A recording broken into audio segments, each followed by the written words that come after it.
Welcome, everyone. This presentation is being hosted by the Society for Sport, Exercise, and Performance Psychology, APA Division 47, and I am Julie Wieselmeyer.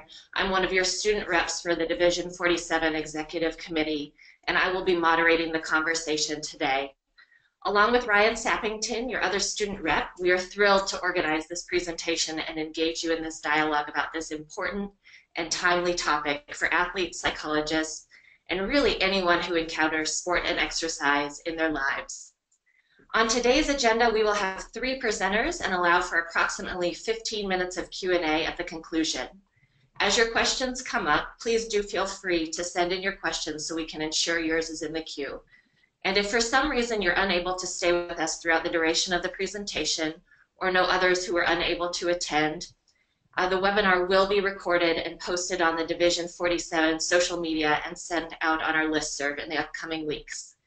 If you'd like to tweet about this during the presentation, you can use hashtag #SocialJusticeSportsPsych. Before we begin our presentation, I would like to take a moment to introduce our 3 presenters. Joining us today, we have Dr. Diane Gill. She is a professor in kinesiology at the University of North Carolina at Greensboro. Her research focuses on social psychology and physical activity. She serves on several editorial boards, and she is the past president of both NASPA and APA Division 47. We also have with us Dr. Stephanie Coakley. She is a sports psychology consultant, licensed professional counselor, and the founder of Maximum Mental Training Associates, LLC. She works with athletes of all levels, as well as with honored members of the military as a resilience and performance trainer. And finally, we have with us Dr. Leisha Carter. She's an assistant professor and the director of the Peak Lab at Long Island University, Brooklyn. Her research examines strong womanhood, culturally sensitive health approaches to women of color, and gendered racism in sport. She is the chair of the Ask Diversity Committee, as well as the coordinator of the Ask Women in Sports Special Interest Group. And with that, I would like to turn it over to Dr. Diane Gill. Thanks for joining us.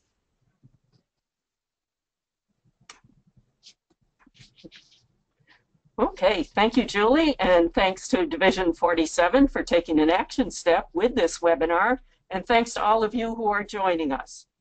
And now I'll start with a quote from one of my, next slide, Julie, one of my favorite experts on human behavior. That's William Shakespeare. Clearly, oops, skipped one. Sorry about that. Clearly, as the quote suggests, Shakespeare recognized and valued cultural diversity, even though he himself never left the British Isles and didn't have all our modern communications. The question for us in sport and exercise psychology is, do we recognize and value cultural diversity today? Now, for my part of the webinar, I'll start with some basics on culture in sport and exercise psychology, give a historical perspective. I'm going to go through my part quickly to set the stage for my colleagues who will really move us into the action and advocacy stage. Okay, next. So, the basics. Culture, well, what is it? Basically, it's shared values, beliefs, practices of any identifiable group of people. Of course, that includes typically gender, race, ethnicity, language, nationality, so forth, and of special interest to us, physicality or physical characteristics and skills, abilities. But we need to go beyond the numbers and the categories to understand culture as relational. We all have multiple cultural identities. The mix is different for each one of us. We're all unique.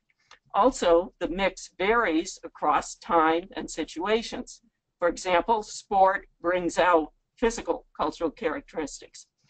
And cultural relations involve power and privilege. It's about who makes the rules and who plays left out. And once you recognize that there's power and privilege in cultural relations, that prompts, or at least we hope it prompts, action or advocacy. And that's social justice. Advocacy in sport and exercise psychology is about ensuring that we have sport and physical activity, sizes and styles to fit all of us. So next slide. So now let's look at cultural diversity in sport, and we'll go beyond the numbers here. First, in terms of participants, do we have diversity? Well, it depends. It depends on when, where, and how you look. As Daryl Sue, one of the multicultural psychology leaders, pointed out, he cited these numbers to illustrate invisible whiteness or white privilege. As he pointed out, white males make up about 1/3 of the US population, but clearly dominate in power positions, and of special interest to us, that includes 99% of athletic team owners. And I point out that those numbers haven't changed much since Sue cited them. Others have also pointed out some of our lack of diversity. Richard Lapchick has been tracking diversity in sport for some time, and these are some numbers from one of his recent racial report cards on college athletics, and it clearly shows as you go up in the power structure, there are very low numbers of racial and ethnic minorities and women in coaching and administration. Bottom line here, sport is elite. We may have a broad base and some diversity at the bottom, but there's a lot of cutting and narrowing as you go up, and it's pretty white at the top. So what about exercise or physical activity, which is sport more broadly defined? Well, in terms of the numbers, bottom line, we just don't have enough people in numbers. In terms of diversity, we don't quite have the elite pyramid of competitive sports, but power and privilege is evident. Keep in mind that physical activity is a key to positive health, mental, emotional, physical health.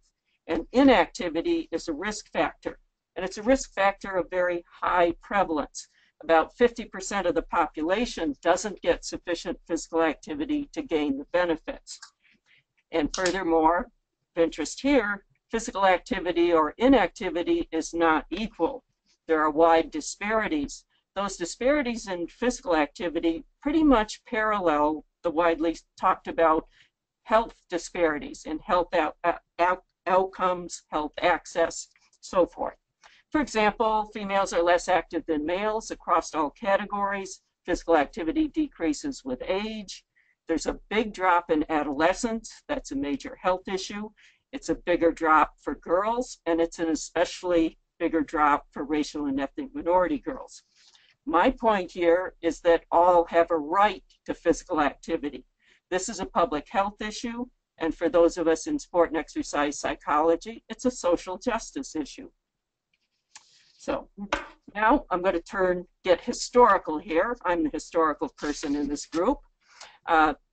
First, here's my quick overview of the history of sport and exercise psychology, and then I'll go back and put in the culture diversity there. First, before the 1960s, there really was no sport and exercise psychology. Some isolated efforts in psychology and in kinesiology, physical education, but no identifiable field. The field got started in the late 1960s and 70s, very much within kinesiology at that point. We got our first professional organizations. So we move up in the history and later into the 1970s and into the 1980s. What I would call the field is getting more sport specific, moving from the lab out into the field. We get our first journals. We're still pretty much within kinesiology, or at that time, physical education. Let's move into the later 1980s, 1990s. This is what I call the applied era. We get more organizations, more journals, more people, so forth. And as we move into the modern era, the 2000s, turn of the century, what I would call a multifaceted sport and exercise psychology. We've got people from kinesiology, from psychology, people who specialize in research or professional practice, multiple scholarly approaches, multiple organizations, multiple publications. We might call our field, or most people would call our field, biopsychosocial. I would argue that as we've progressed, we've gotten heavier on the bio, lighter on the social, and that has implications for social justice. So now I'll go back and plug in cultural diversity in our history.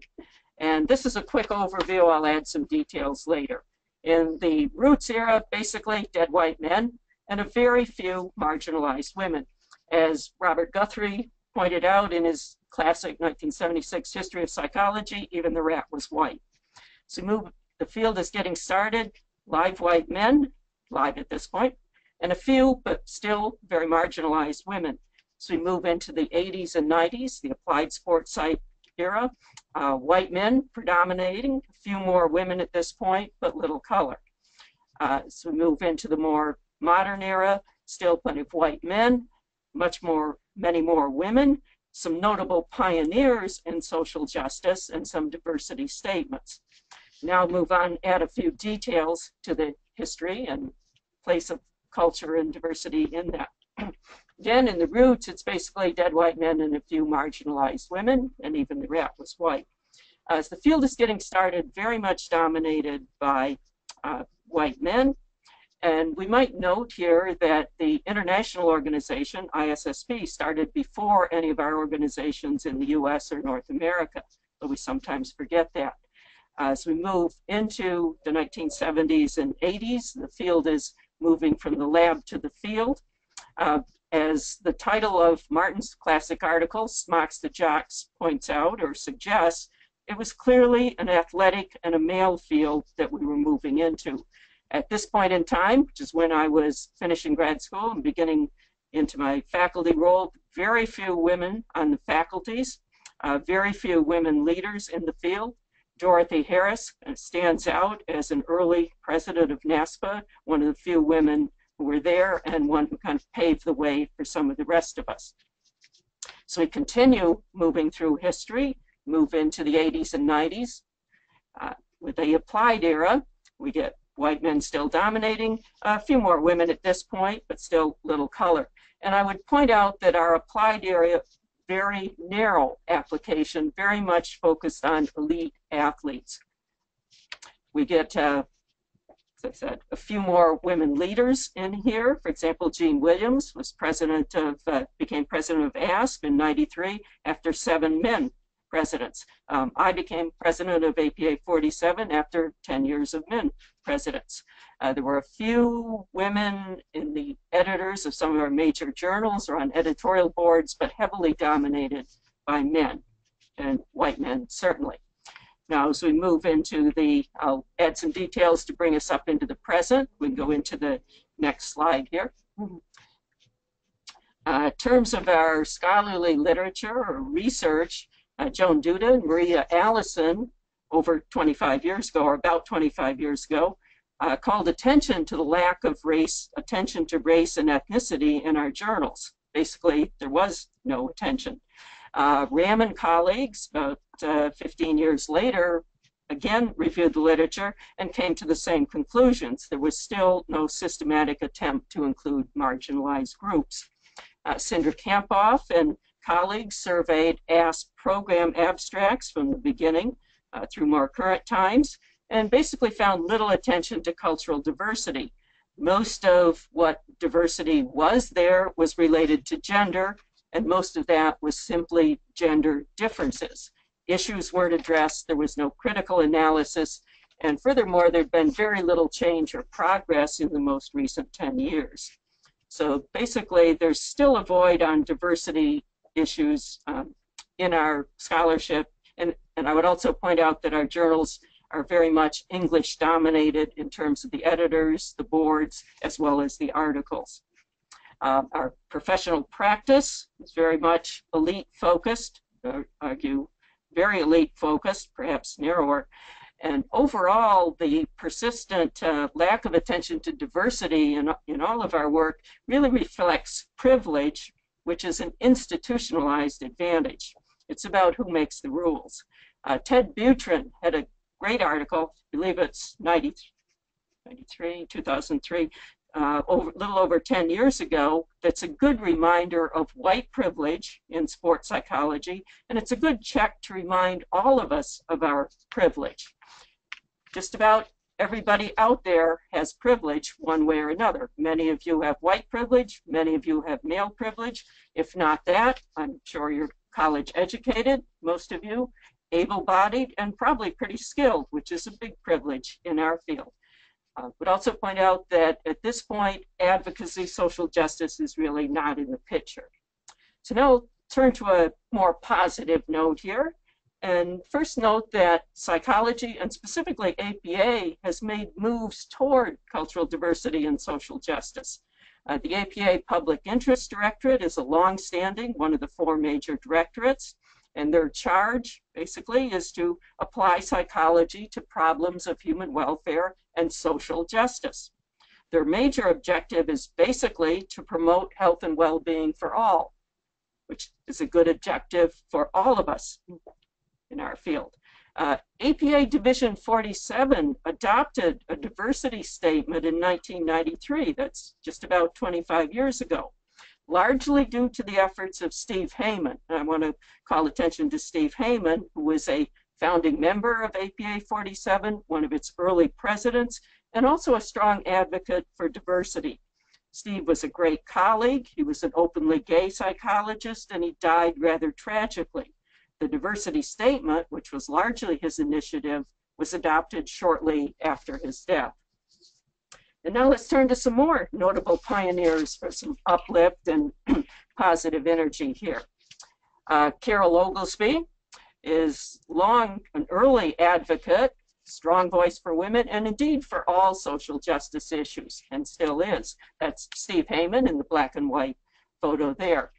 Ruth Hall deserves special note as one of sport and exercise psychology's strongest and most influential advocates. Ruth was a strong presence in ASP and APA in the early 2000s. She led diversity committee, many of their efforts. She encouraged and mentored students and younger professionals. She was often the only woman and person of color, even on some of the diversity activities. But Ruth's a great colleague. She's less active now, but she's still a strong advocate, and she should be on this panel. It'd be great if she happens to listen in and chimes in later. Others who have been active in diversity and social justice within the field, William Parham out of psychology, Vicki Crane, Sandra Krampoff out of sport and exercise psychology, and of course my two fellow panelists here are two strong leaders in advocacy efforts, Stephanie Copley and Legia Carter. Get back to them soon. So let's bring us up to some of the brighter spots in our recent past. In terms of gender, we're doing pretty well. There are quite a few women, both in sport and physical activity and in sport and exercise psychology. One note of caution, which Ruth Hall brought out, one of her works, that many of the gains in terms of athletic participation are going to white women and girls. There are few women of color in coaching and administration. In terms of race and ethnicity, we have not made so much progress. There's very little change. There are a few very, very recent steps that are bright spots here. For example, the 2015 ASP program, a great panel on perspectives from women of color that both Legia and Stephanie were part of.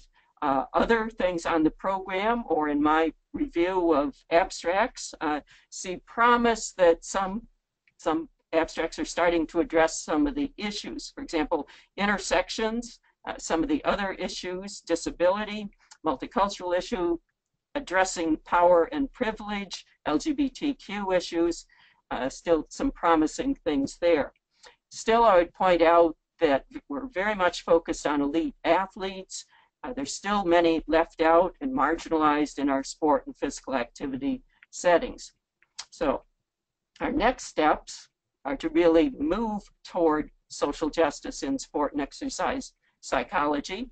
ISSP put out a statement on cultural competence recently, and within that, the third bullet point there suggests there's a specific call for social justice going beyond individual professional competencies.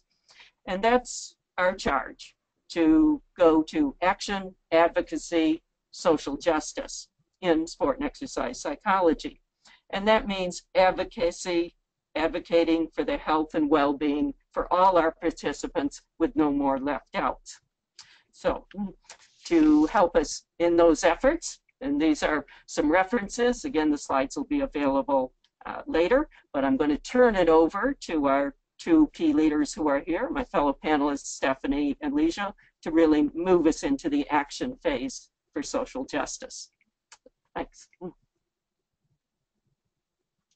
Thank you, Diane. I want to say hi to everybody, and thank you to Julie and Ryan for inviting me to participate in this webinar this afternoon. I'd also like to say thanks again to my amazing grad school advisor, Diane Gill, and colleague, Legia Carter. Diane gave us, she provided us with a great historical overview of multiculturalism, social justice, and sport and physical activity. For my part of the webinar, I will focus more from the applied perspective. How can we, as sports psychology consultants, support the athletes and participants who we work with and serve to use their voice, to use their platform, to fight the power, politics, and privilege in sport and society? Next slide. During the 50s and 60s in these United States, there was a great deal of social and political turmoil.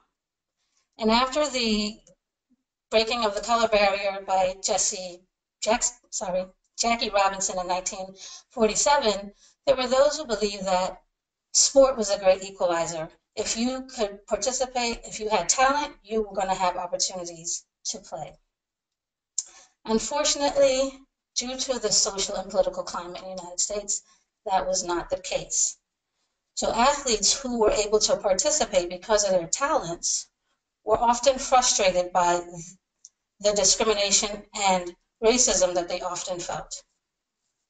Frustrated by these events, high-profile athletes like Bill Russell, Jim Brown, Muhammad Ali, Kareem Abdul-Jabbar, they used their platform, they used their voice to take a stand against all forms of injustice and discrimination. And it's because of the seeds of activism by these athletes, as well as others like Tommy Smith and John Carlos, athletes today are having or experiencing an awakening of sorts in their recent moves to bring attention to a lot of social justice issues occurring in today's time. Mind you, a lot of these issues aren't new issues, they're just new issues in a new era. So what I'm going to do is point out a few of the more politicized and publicized events, and then I'm going to share with you an approach that we as sports psychology consultants in the applied realm can use to help athletes who we work with and who we serve to give voice to their concerns. Now, I realize that there might be some out there who don't think that this is our role. But as practitioners, I ask you, what is our role if athletes they approach us with questions about discrimination or violence or racism? What should we do? Nothing? Well, I choose to do something. So let's take a look at these images. Here we have an iconic image of Tommy Smith and John Carlos, halfway down the middle of the slide, raising a black-gloved fist in silent protest as they got their Olympic medals. They felt the need to bring attention to the discrimination and racism that they felt in their country, because after all, they would return back to the United States and be experiencing discrimination and racism even after representing their country at the highest level. Tommy Smith was known to say that we're not the Antichrist, we're just two human beings who thought it was important to bring attention to the inequality in our country. So now let's take a look at some more recent events. At the top of the slide, you're going to see an image of a woman in the WNBA from the Minnesota Lynx, Maya Moore and her teammates. Over the last several years, there's been a great deal of attention and scrutiny that's been given to police-involved shootings of unarmed Black men. Maya Moore and her teammates felt that it was important to use their platform and their position to take a stand, making a statement that when people lose their lives in senseless acts of violence, like the unarmed men who are killed at the hands of law enforcement officers, and similarly, the police officers who are killed at the hands of vigilantes in retaliation, when people lose their lives in this way, it's important that we realize that it's not a black, a white, or a blue issue. It's a human issue. And we can't just accept these things. We need to be a part of the change. So their silent protest involved wearing t-shirts that read, "Change begins with us. Justice and accountability." Now, for this act of activism, they were subsequently punished by the WNBA. I guess the WNBA didn't want their players' conscience to interfere with commerce. However, the fines were quickly rescinded, and neither the players or the teams were responsible for paying fines. And the last image I'd like to bring your attention to is the image at the bottom of the slide of the all-gender restroom. The NBA, the NCAA, and a lot of other large organizations have boycotted the state of North Carolina because of its discriminatory laws and policies against transgendered individuals. As a matter of fact, last weekend, the NBA's marquee event, or one of their marquee events, the NBA All-Star Game, which was originally to be scheduled in Charlotte, was ultimately held in New Orleans because the NBA refuses to do business with a state that refuses to recognize the rights of all citizens and be inclusive.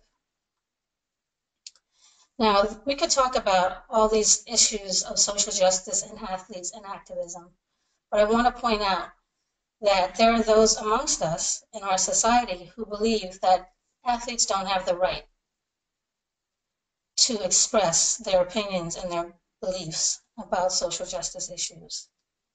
There are those who believe that athletes should just shut up and play. Next slide.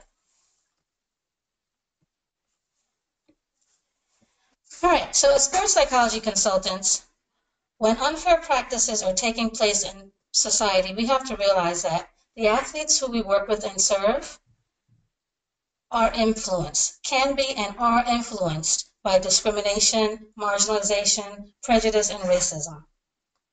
And the influence can take place on the field, in practice, and in competition, as well as in academics or just in other parts of life. So I want to point out a few very important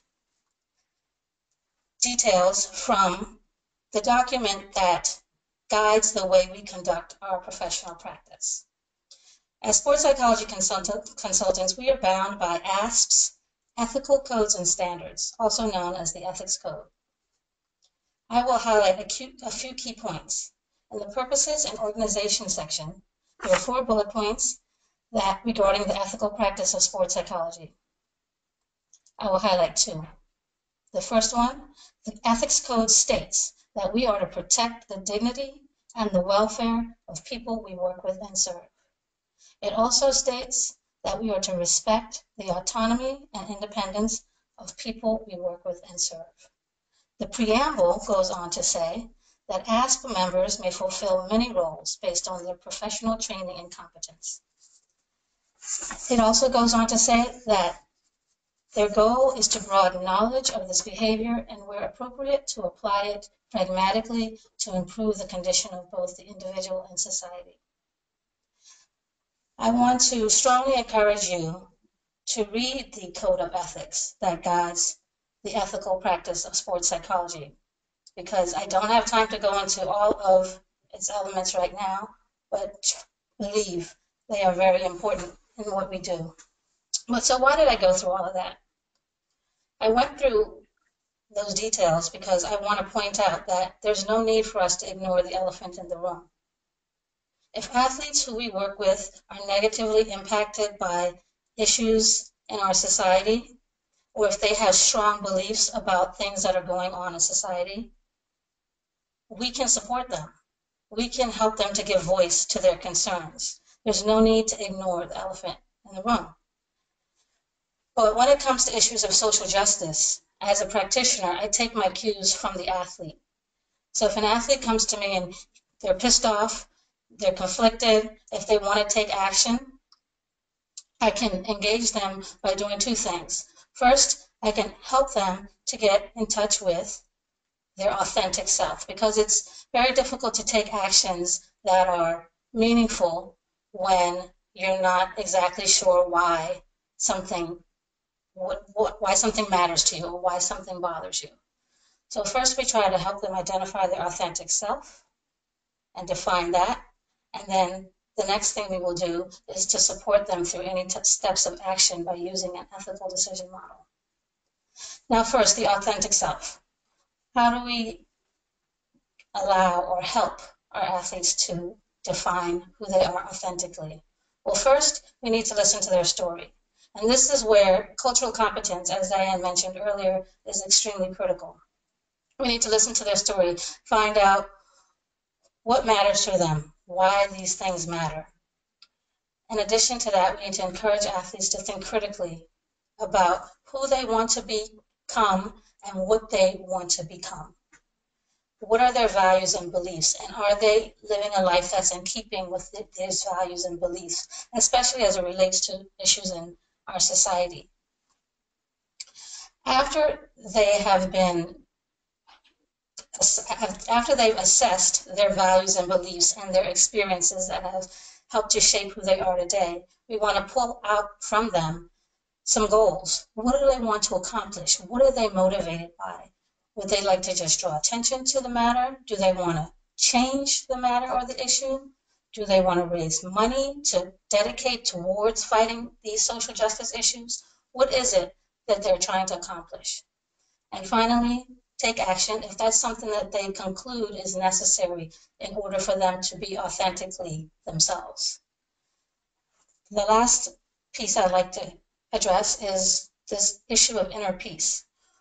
When an individual is in touch with their authentic self, when their beliefs and their values are aligned and congruent with their actions and their deeds, they are more likely to experience this inner peace that we speak about. Next slide.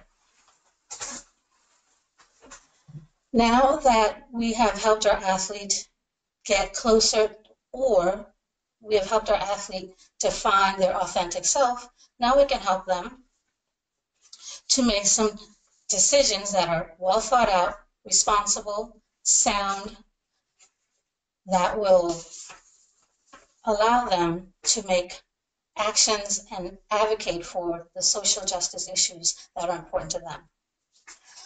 We have this ethical decision-making model by Corey, and it has 8 guiding principles that are globally valuable. They are, first, help the athlete to identify the problem. Second, identify the potential issues regarding the problem. Third, review relevant ethical guidelines. Know relevant laws and regulations. Obtain consultation. 5th and 6th, we want the athlete to consider all possible courses of action and list the consequences, negative and positive. And lastly, based on this process, this ethical decision-making process, we want them to decide on the best course of action.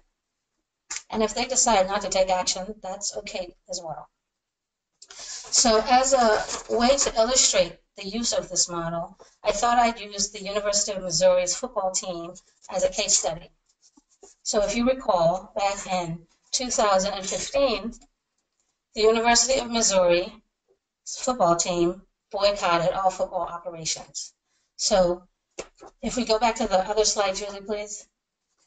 If we use them as an example, the problem, if we want them to identify the problem, was that the university president, Tim Wolf, had insufficiently addressed several racially charged incidents on campus.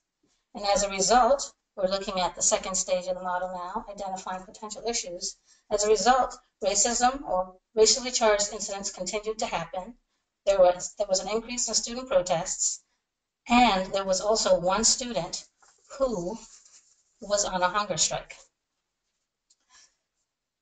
The third step, this is where the athlete needs to educate and inform himself or herself about policies that are in existence related to the issue. And fourth, consult with experts, either attorneys, depending on if it's a legal issue, if it's a financial issue, maybe financial experts, but we want the athletes or the athlete involved to ensure that they take on many perspectives, not just their own. In addition, you want to have them consult with others as well who are maybe impacted by the social justice issue. For example, in this case study, coaches, professors on campus, and other students. In step 6, one of the courses of action that the student athletes at University of Missouri definitely considered was the refusal to play or practice. But there were other things that they took into consideration as potential courses of action. Protests and demonstrations, letter writing campaigns, and sit-ins. Some of the possible consequences: positive and negative, public backlash, loss of scholarships, loss of playing time. On the positive side, the student with the hunger strike, he would live. Racism, issues of racism would be addressed, and then if they would have better leadership. Ultimately, the student athletes decided that the best course of action was for them to boycott all football operations until the president of the university either was fired or resigned. Now, as I mentioned, that this is just a guide. This is a guide to help athletes. But what it shows is that the athlete was thoughtful and deliberate, was not reactionary or impulsive. And it also shows that they were ethical, taking all things into consideration. I caution you, though, that just because somebody uses the ethical decision-making process, it doesn't mean that there won't be opposition. As a matter of fact, I can almost guarantee that there will be opposition, because usually when people are fighting for justice, there's a great deal of opposition. In the words of the great abolitionist Frederick Douglass, if there is no struggle, there is no progress. So hopefully the athletes that we work with and we serve are ready. If they are ready to be advocates and activists, hopefully they're ready for everything that comes along with that. And we are there to support them as well as others. And ultimately we hope that if they can have the sense of peace that occurs when they are acting and behaving in an authentic way, when their values and beliefs are aligned with words and actions, that their advocacy and their activism will make the difference that it's intended to make. I thank you all for your time. I'll pass the baton to Dr. Carter.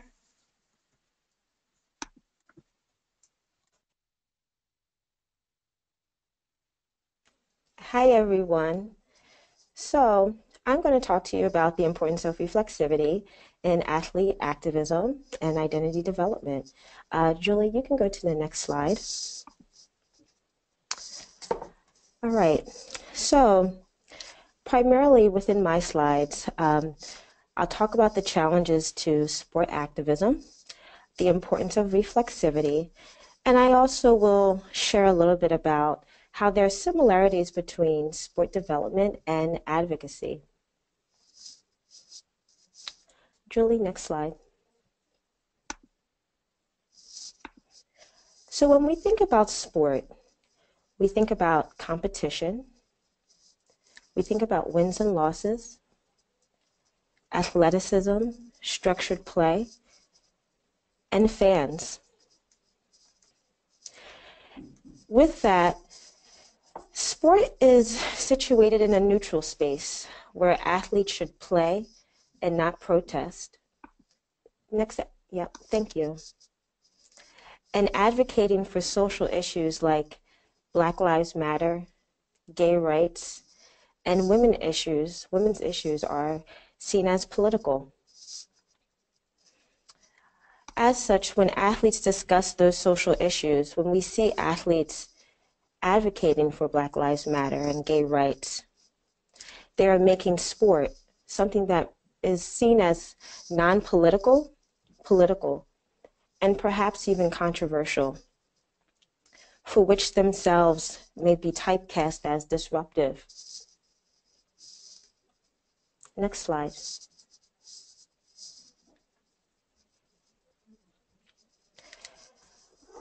So Activists engage in political discourse that is focused on social change. When you are advocating for something, you are committed to make change. That's what your goal is.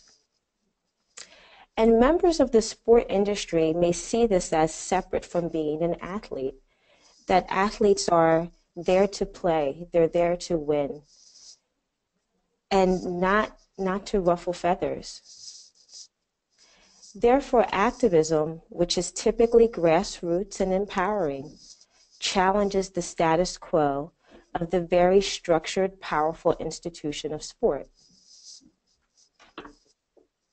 Due to those messages around sport, engaging in advocacy may create dissonance.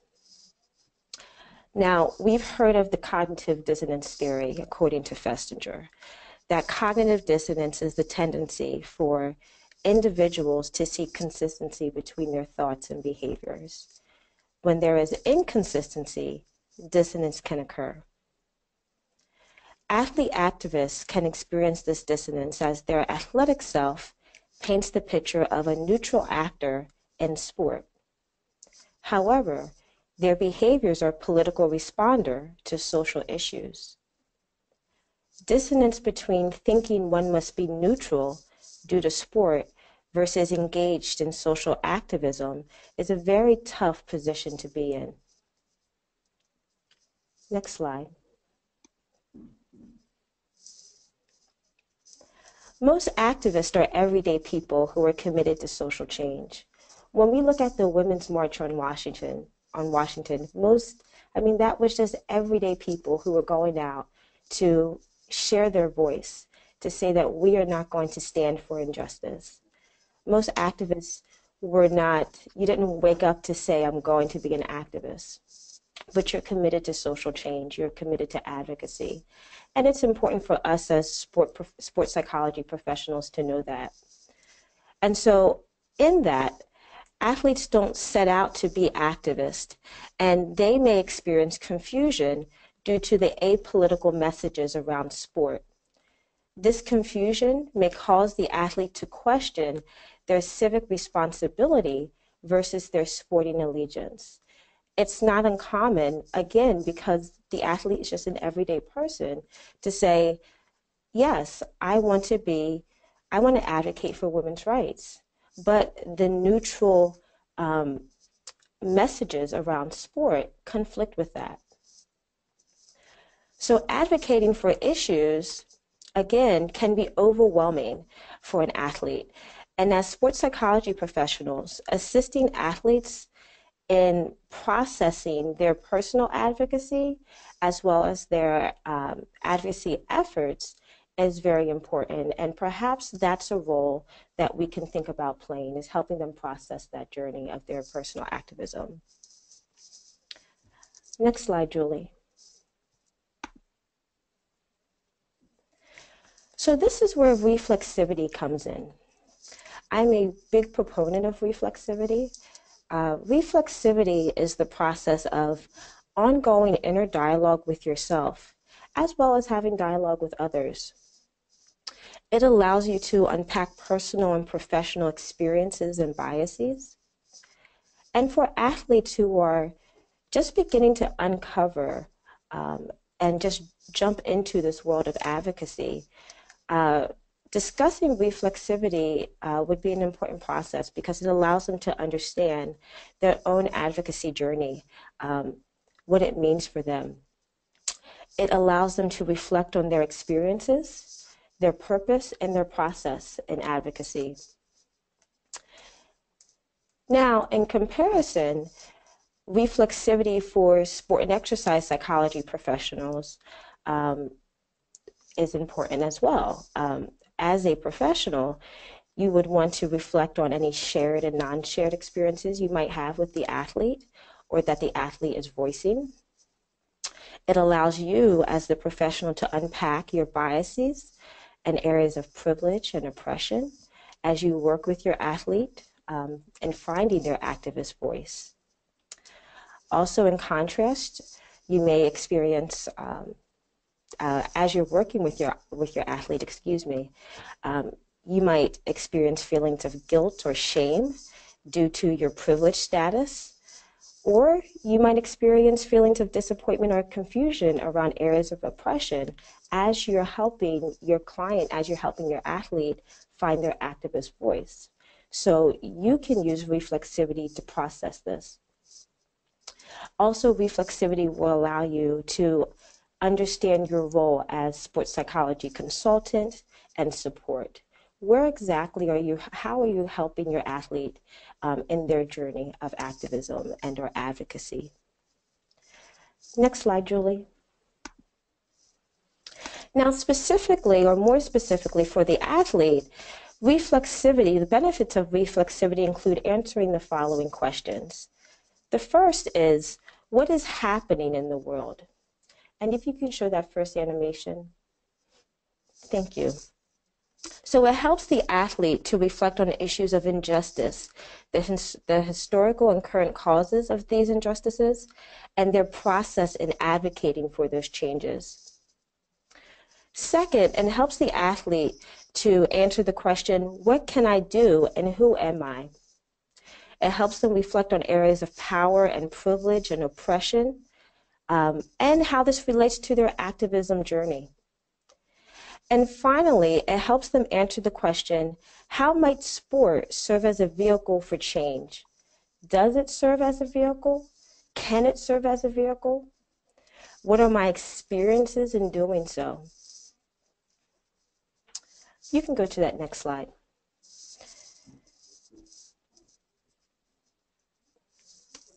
Above all else, and you're hearing me use the term journey, is that just as in anything, as with sport development, as in life, athletes understanding that their voice as advocates is a learning process and it's a journey. And it's important to reinforce this with them, that as they are uncovering this element of themselves, as they're finding their voice, it's a learning process. And reflexivity is important. But what else is important is them understanding all those intersecting identities that they have. So an intersectional approach that considers not only the athlete's self, but their other intersecting identities should be addressed, as this will strengthen their understanding of themselves as athlete and advocate, as well as understand their other intersecting identities. Next slide. So when we view sport as a neutral space, we reinforce how it silences athletes, coaches, and all other actors within it. Seeing sportsmen and sportswomen as neutral individuals instead of intersectional beings affected by the social inequalities that affect us all limits their individual strength and personal growth. I love this quote by Brittany Griner. She says, I am a strong, Black, lesbian woman. Every single time I say it, I feel so much better. I love this quote because it's intersectional, it's powerful, and it's affirming.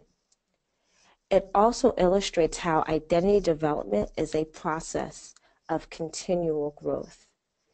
And this is the same for someone who is learning their advocacy, someone who's learning their activism as well, that it's a journey. And as she puts it, every single time she says this to herself, she becomes stronger. And we have to honor those elements of someone who is finding their voice as an advocate as well. Next slide, Julie, and you can pull up the animation as well. So I'm going to conclude on this note. Sport development and advocacy share similar characteristics. In order to be successful at both, you have to be disciplined, meaning you have to be very focused on a given task and mute those distractions. You have to have goals, very clear goals. Someone who is an advocate is very committed to social change, across, it might be specific to one thing or many things. And the same is so for an athlete. You also have to be committed to progress and reassessing one's progress as you work towards continual growth. And this is true in both sport as well as in advocacy work. Something I find to be very important as an advocate is you need to be resilient. And we know athletes need to be resilient as well, whether or not it's working through injury or warding off injury, experience setbacks or working through those setbacks. The same is so for advocates, right? You know, you're hearing so many different controversial forms of feedback. You're working for human rights and advocating for human rights. And so resiliency is big. And then enjoyment. You have to be passionate about what you do, and you have to be connected to that passion and that enjoyment, especially when other people might not understand what you're doing. And the same is so for athletes. And the point of this is that if we support athletes in their activist journey, what is learned is completely applicable and transferable to sport. And so assisting athletes in merging their athlete and activist self will assist them in reducing that dissonance and also affirming them in both elements of who they really are. And then they won't have to feel like they have to change their way of thinking in one part of themselves in order to appease the other element of their identity. So with that, I'm going to end here. I want to thank everybody for joining us for this awesome webinar. And that's it.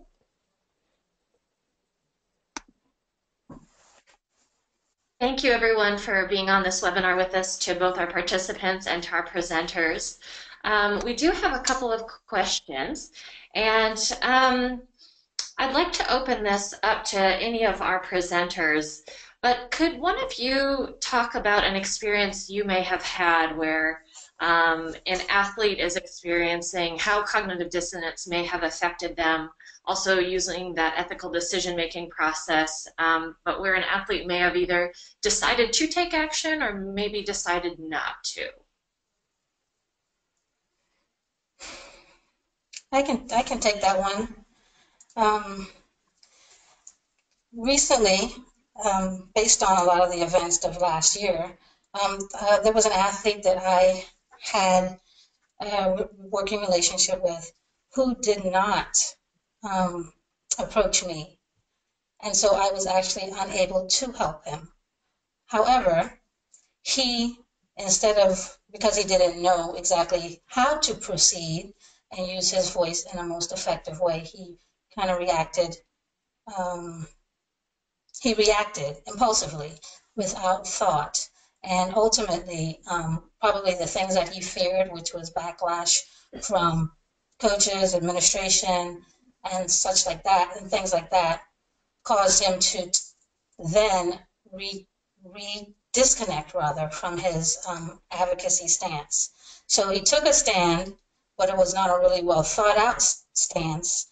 And as a result, he was not capable of handling the backlash, which caused him to recoil, if you will, from his position of activism. So I think it's extremely important for athletes, you know, to have these conversations with individuals who are able to help them through a process of ethical decision making, and also through a process of trying to unpack like their allegiance to their sport versus their personal activism, and how to marry the two so that they can possibly, you know, get a sense of what feels right, what feels authentic. So that would be my answer. You know, I had an experience. It's not uncommon for athletes to pop their head in my office or to contact me to talk initially about issues that they're experiencing. And oftentimes the feedback that they get is that coaches want them to kind of stay out of it. And that's pretty much usually what they're told, is that, you know, coaches or whomever want them to remain neutral, because the sentiment is that sport is supposed to be outside of politics. My reaction to this is always more around, you know, what do you want and how do you want to process this experience? One element that, one piece of that is that, you know, especially when it comes to minority athletes and minority issues, is that, for example, the Black Lives Matter movement, is that when we first tell Black athletes to remain neutral, we are diminishing their racial identity. And so I will say to them, okay, well, what do you want to do and how are you feeling about this? And so we might converse around that. And if they feel that it would be too much, too threatening to their sport to engage in anything, then that's a decision that they're making autonomously. But at least they do feel that they have a space, a safe space to communicate around the social inequalities that they're experiencing. And that's at least what they have. Excellent. We've gotten a few questions about how this might affect the relationship between an athlete and their team. So how might you encourage an athlete who decides to move forward with action, but their teammates are not supportive, or it's going to disrupt the cohesion of the team? I would be interested in knowing the context. So I think context is everything. And so, you know, athletes, when they're advocating for something, there's a difference between they're advocating for an issue that is outside of some issues within the team. And they're, especially within, you know, a intercollegiate environment versus something that is, you know, within the actual team situation. And so there's a difference there. There's a way for someone, let's say if it's women's right in the Women's March, if an athlete feels like they want to be a part of, you know, the march happening in New York City, and maybe their teammates don't know that they can participate in that way, then perhaps there's a way to have a group conversation around one athlete wanting to participate and the other athletes not being aware of that. But there can be issues that are happening within the team, and the athlete wants to advocate around inequality that's happening in the team and their own personal advocacy. So context is kind of essential in that particular question. Certainly. I think you might respond similarly to this next question. But I'm thinking of the multiple roles that we play as sports psychologists. And I know in the university setting that I work within, the university often sees me as there to help athletes improve their performance. And so how do we, again, address this idea of athlete activism if it could potentially be a distraction or disruption from the team or individual performance?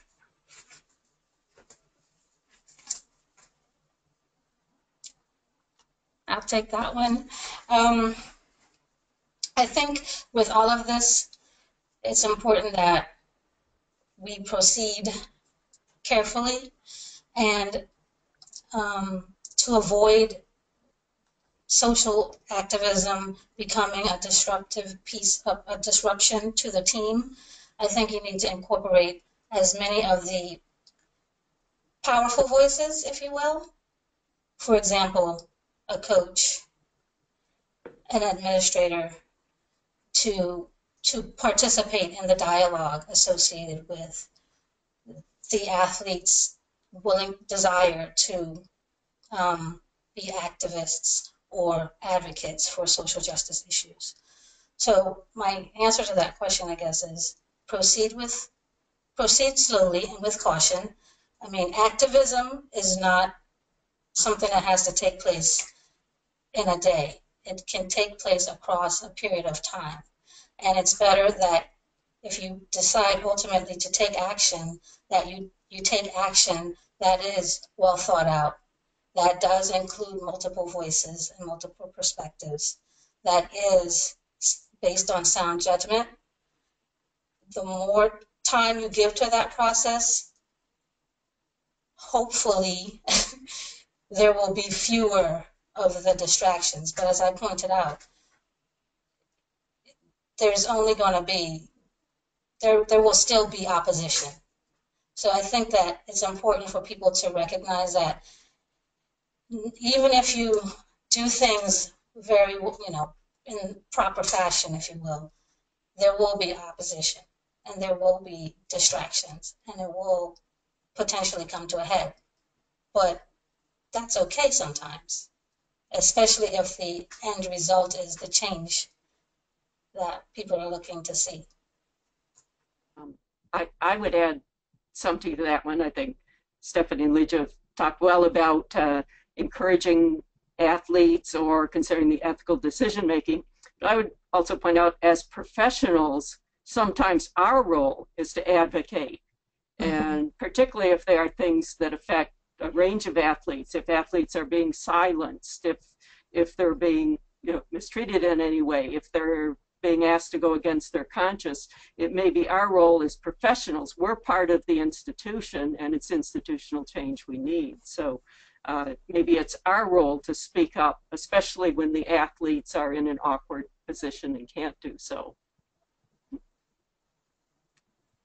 Excellent. We're going to start to wrap up, but I want to pose two other questions to you before we do so. If we are working with athletes, potentially collegiate athletes, professional athletes who, want to take on this role, are there some resources we can encourage them towards, or support groups that might help them as they take on this role as social advocate? Can you restate the question? I'm sorry, I missed the first part. Certainly. Are there some resources that we can point our athletes towards? Okay. Well, I'll jump in and go first. I can share with you the website if I can send it to you, Julie, and you can share. But the King Center has a good list of different types of forms of activism and definitions of activism, just to give readers what does nonviolent forms of activism look like, and what does it mean? Oftentimes when we think of activism, we think of what is displayed in the media, which is not that that's inappropriate or wrong, but there's so many different ways that someone can be a voice for injustice. And so while protesting is one way, you can engage, you can boycott, you can have an art exhibit. Activist art is a budding form and a wonderful form of activism where you show social injustice and all forms of injustice, but through artistic work. And so you can kind of talk to your athletes around different ways to share their voice through creative means, through financial means, through vocal means that they might be more comfortable with as they kind of go through their journey. And then also having just circles, just helping them maybe bring people together to talk, to say, hey, I want to have a conversation if it's within a college environment on campus. I just want to have a conversation around, racial inequality. And that's also advocacy. And so there's so many different ways, shapes, and forms, but I'll share with you that link. That's the first that comes to mind that has just a few different examples. Excellent. I love that. So what you're really saying is that being an activist doesn't have to look one particular way. There's a lot of options there. So the final question is, what are some resources for sports psychology practitioners who either want to be involved in this ongoing dialogue or they want to connect with a group that they may be able to provide resources to their athletes? And I know, Alicia, you're already involved in some groups, so I'm not sure if there's some opportunities for others to also be involved in those ways. Well, I know Diane and I were speaking before about the social justice conference that is going to take place at the University of Virginia in April.